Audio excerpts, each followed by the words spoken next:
Good afternoon. Is it Mr. Klein? It's Klein, like Klein. Calvin Klein underwear. Okay. A lot of people confuse me for the Afrikaans Klein. All right, Mr. Klein. Klein. Klein. So sorry. Jean-Pierre. JP's fine, if that's all right with you. Jean-Pierre Klein. Yes. Mr. Klein, thank you so much. For your patience, we know that we are running a little bit behind, so we truly apologize for that. My name is Kusela Sangonitiko. I'm the chairperson of the Portfolio Committee on Communications. With me, starting from the far left, is Honorable Ngubane. Next to him is Honorable Sitole. Next to me is Honorable Bodlani. On my right, Honorable Subrathi and Honorable Mates. Make sure that you are in the right place. This is for the position of Councillor for the Independent Communications Authority of South Africa. And we are conducting these interviews in line with Section 5 of the ICASA Constitution, which outlines the process for the appointment of councillors. Maybe just to kickstart and to indicate, it's now 17:35. We will have a total time of 45 minutes for the interview. I will ask the first question, then we'll hand over to the panel members and they will engage you for a period of about 5 minutes each. Honorable Bodlan is always quick to point out to the candidates that it's 5 minutes question and answer. You have candidates taking the entire 5 minutes and members don't have an opportunity to raise follow-ups. So, Mr. Klein, maybe let's just start off with you telling us about you, your skills, competencies, and the value that you think you can bring to ICASA should you be appointed. Well, thank you. No apology required for running late. Actually, my first interview in my life. I've never had an interview before. I've always worked for myself. I think that you'd mostly be interested in my career, which started off really, really young. The first job I ever did was in a church, working at a funeral. I earned my first 15 Rand. And then I went into entertaining children as a magician, the College of Magic in Cape Town. And then I went into events. And then I met a European, a peculiar man, who taught me web marketing for the Okavango Delta. Back then when the internet was around, it was one of the first things. I then launched my very first web business, and by the age of 19, I had invoiced my first million, so I've always been an entrepreneur. I then launched Lawyers Online, dealing with law. I found attorneys particularly difficult, and if there are any in this room, I'm sorry, to deal with. And I thought that I could use Lawyers Online to bring access to the general population using technology. I launched Entertainment Online, which was a very natural division for me to migrate into. I stem from the entertainment industry, and it's probably the largest entertainment agency in sub-Saharan Africa. I then launched website hosting, again using technology. I launched website design.co.za. I launched a small property portfolio. I launched a media company. I then went through a divorce. And I found myself taking some time just to write, and I got a publishing deal from Austin Macaulay in London and New York. And then I continued to write, but this time about technology, nature, environmentalism, and business. And I've now become a business and environmental technologist. So there's about 18 subjects which I study continuously through no traditional institutions. And I try to consult with businesses, especially, to use technology and business as a catalyst for change. So I research people, tech, and nature, and then try to build a better relationship between those three entities, more sustainable, more ethical. I've worked in a number of industries. I have traveled to over 100 cities around the world. I've consulted either directly or indirectly with about 300 different types of businesses. And I've been very fortunate in my travels and my work to work with some change champions like Advocate Tiedemann and Seller, Davi Ruit. There's a long list of people I could name drop, but I don't think that's very important today. And today I continue to write, and I'm putting myself through a self-study consultancy, so to speak, and I hope that my legacy will be that of being a change champion. I think that's the elevator pitch. Thank you, Mr. Klein. Now, that sounds like a very colorful industry legacy culture that you come from, and you now want to move to the other end of the spectrum. Excuse the pun.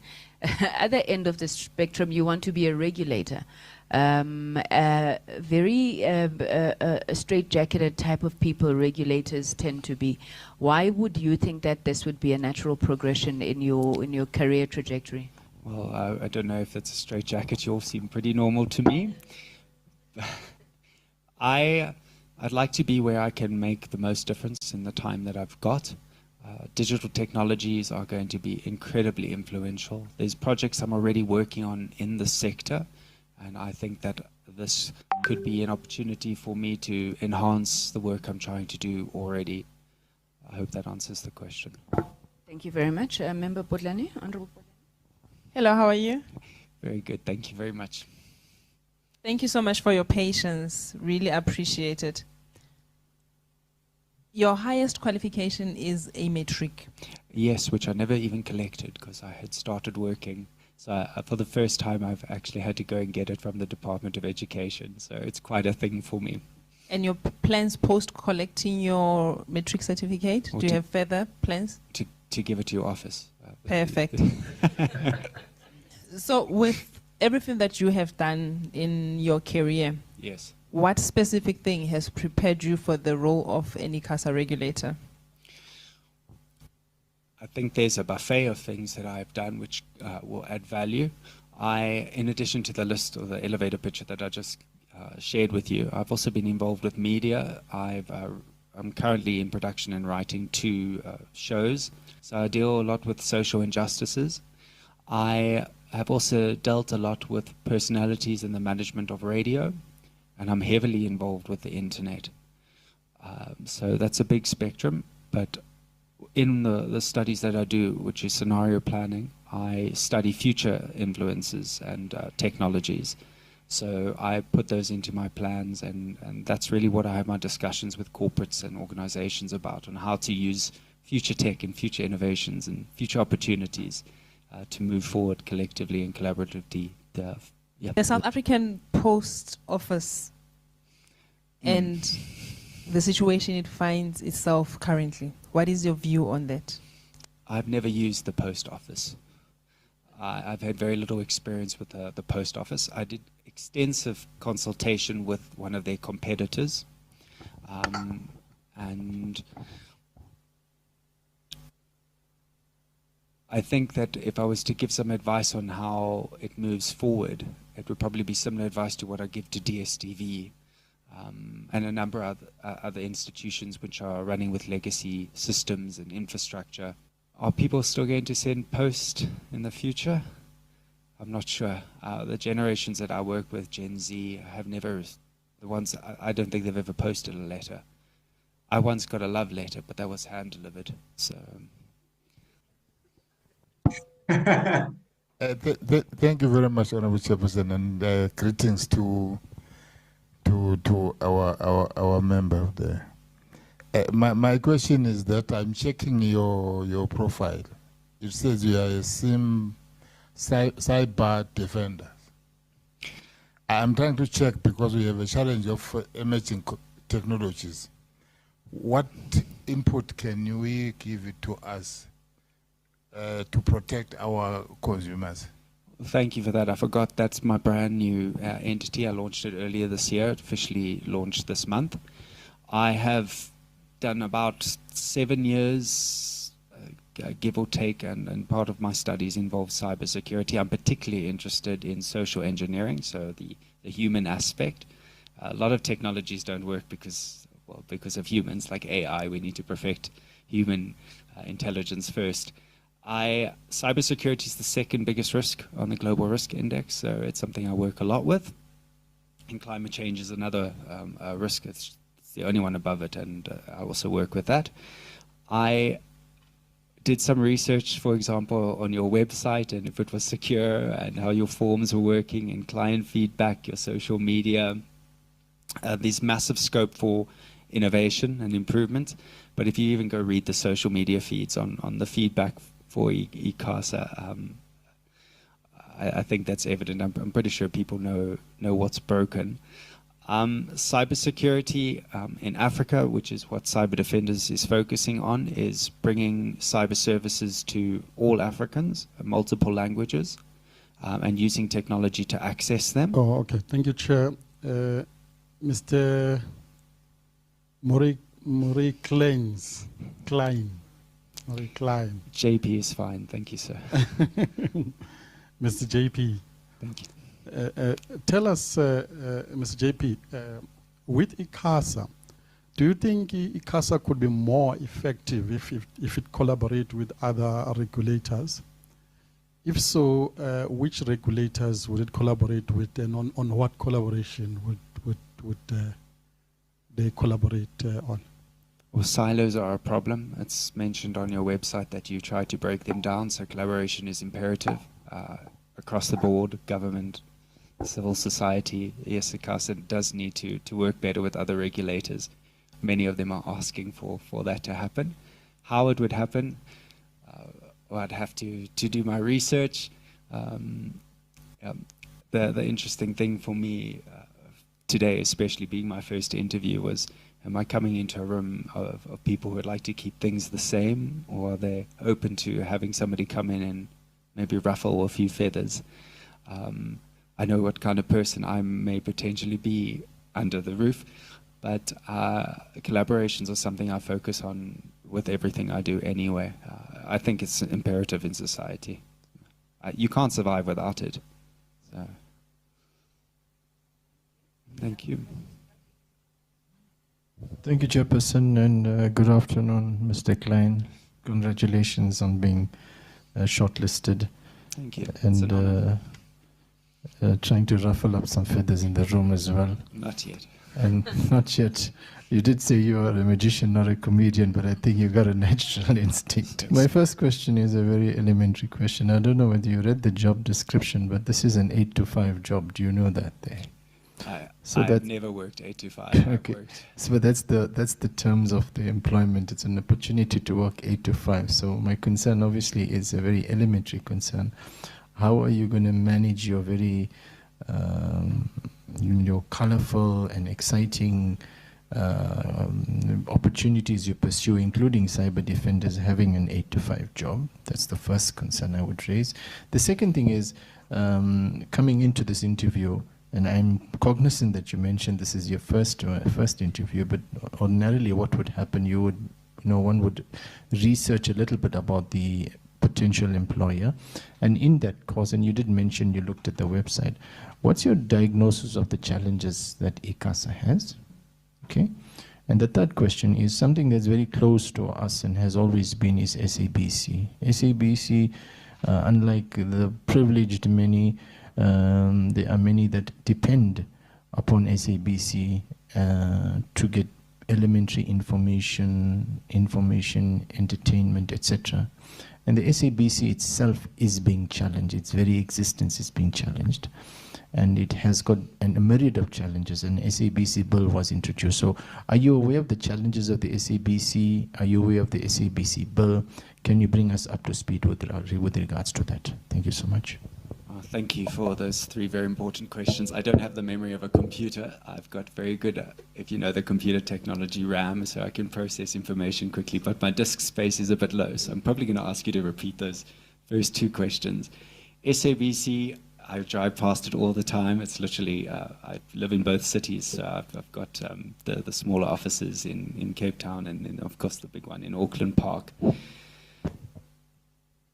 SABC's a painful subject for me because I've seen another side of the coin when it comes to the actual talent that it supports. And I've seen a lot of area where more support can be provided. And I have worked on that particular problem from an angle for some time now.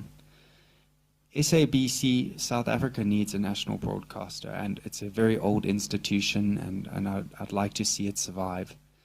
It's got a funding problem.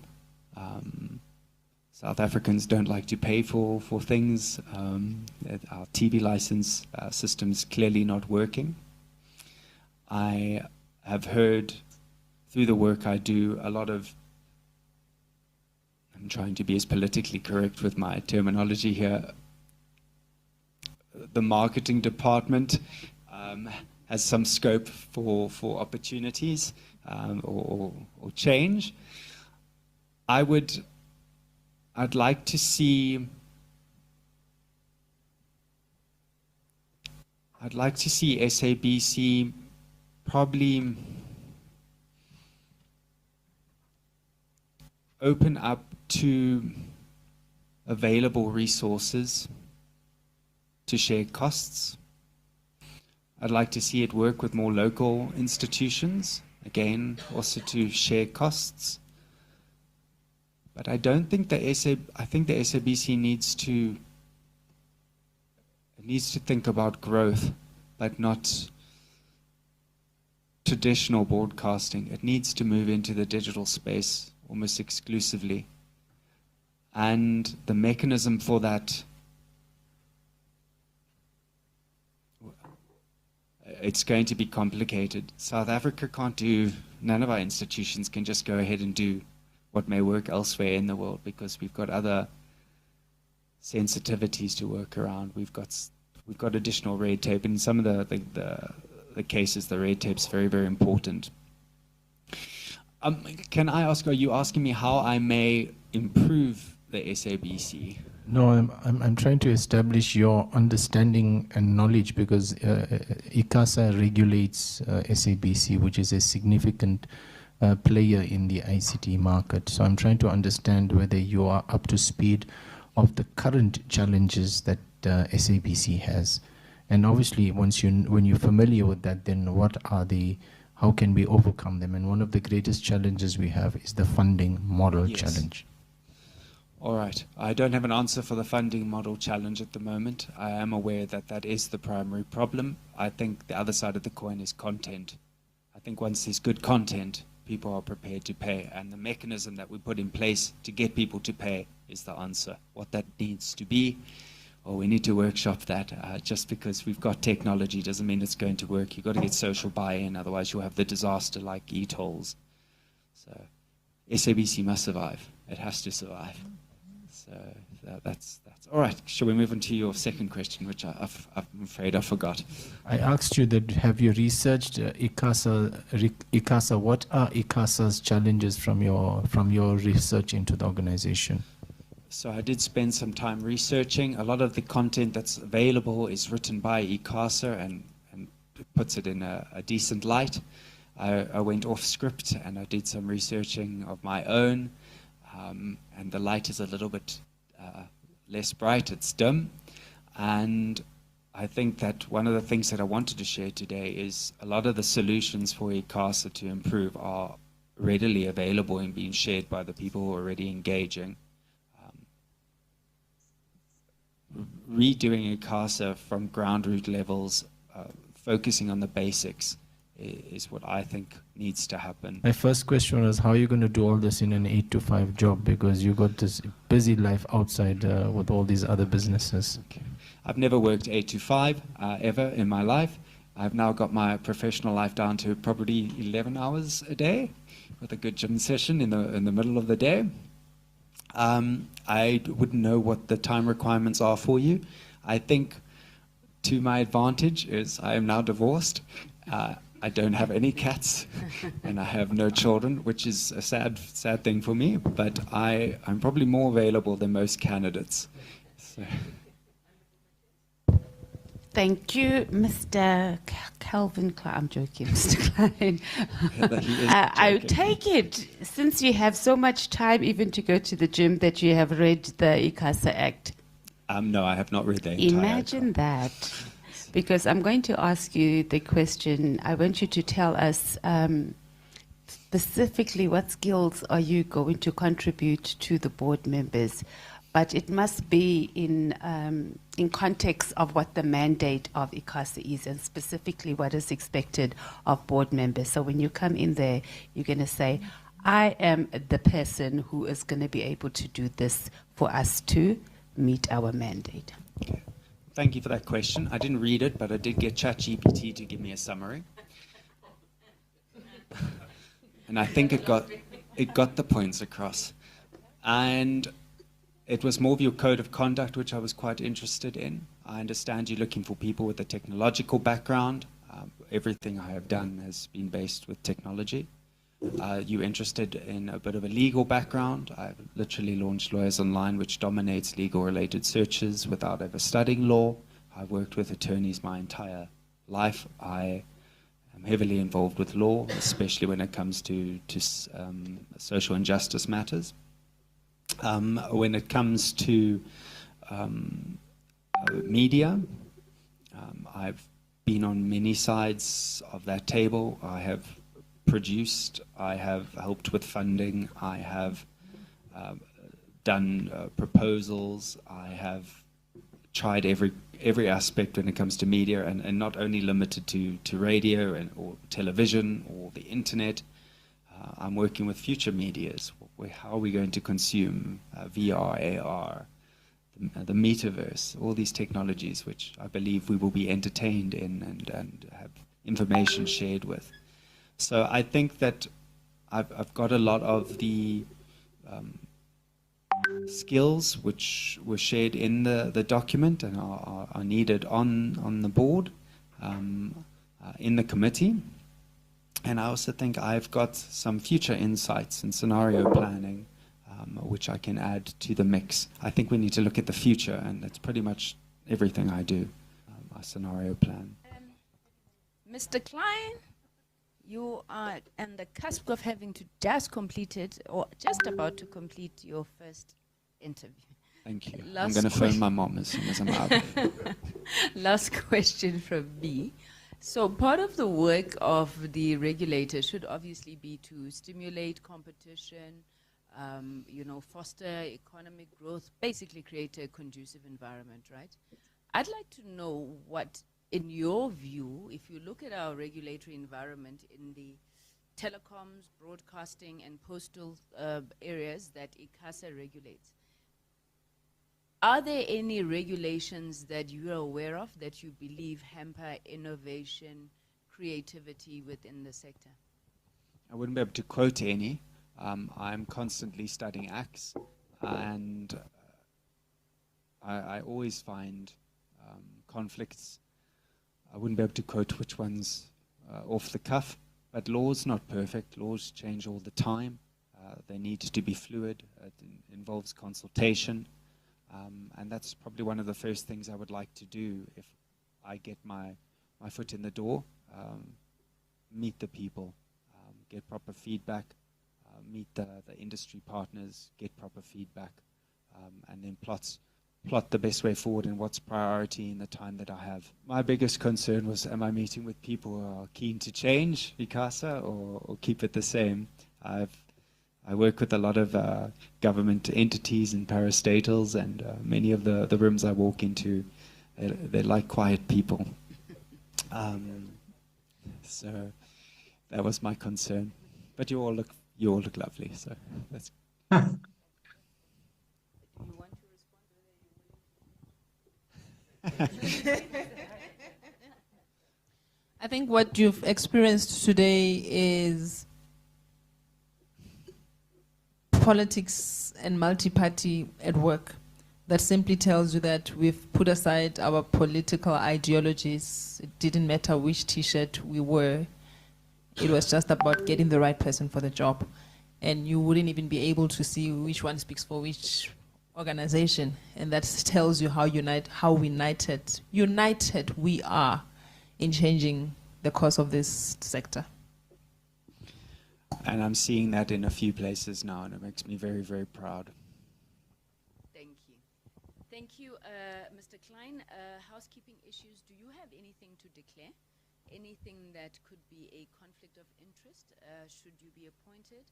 Or anything that if we were to become aware of it would impact our consideration of you for this position? No, not that I'm aware of. Okay, and then thus far, have you found this process to have been fair and transparent? Yes. Thank you very much. Members, please give Mr. Klein a hand. He has completed an interview for the first time in his life. And man, was it an important one. So yes, thank you very much, everyone, for your time.